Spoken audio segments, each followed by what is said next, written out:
This is the second time, by the way, in a week that Republicans have changed the rules of the game when they couldn't get their way. We also saw it in Ohio, where Governor Kasich, when they simply removed a Republican from the committee, his committee proposed, after he wouldn't vote to kill collective bargaining for public service workers. So during the vote, they saw they were going to lose, and they removed him from the committee. Well, I guess I ought to say to both of them, but particularly Scott Walker, thank you. We probably should have invited him today to receive the Mobilizer of the Year award.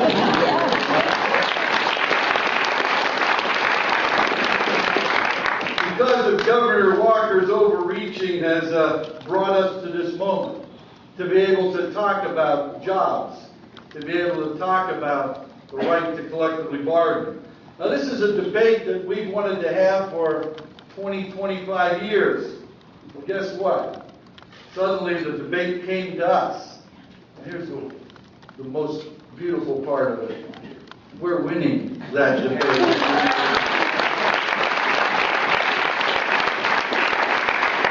Just 30 days ago, who would have imagined that today would have a historic opportunity to seize the national debate and to move the policy and economic conversation in America from deficit hysteria to where it belongs, to jobs and the right to build middle-class living standards.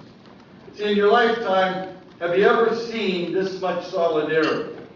Have you ever seen this much excitement, this much activism? Let me say, as progressives, it's our job, each and every one of us, our job, to transform the outrage and to make this moment a movement, to ensure that this corruption in the Midwest does not stand.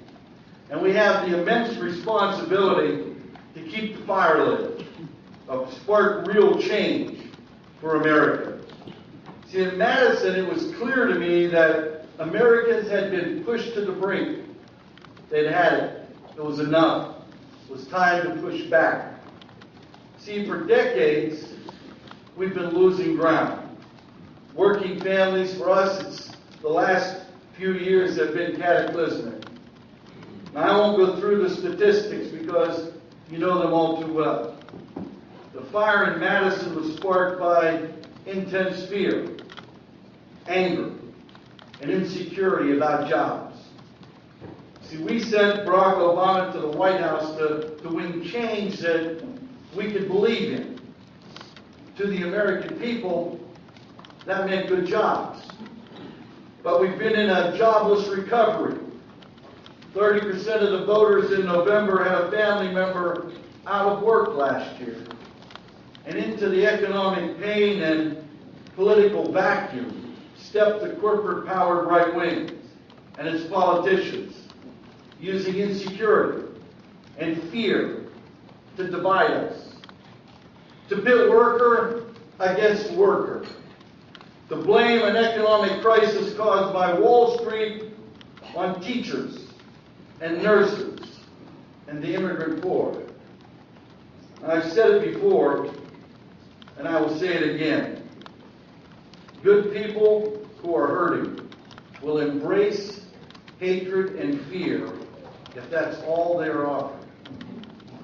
See, being a progressive means that we must offer alternatives to the economic pain and to the hatred and to the fear. And the alternatives must begin with good jobs.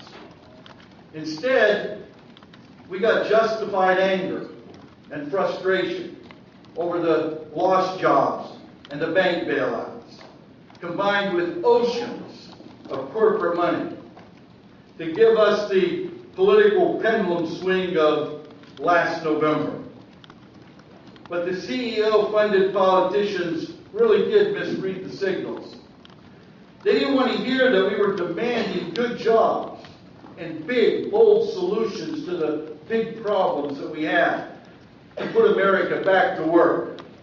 Instead, what they heard from us was desperation and a willingness among working people to turn on one another.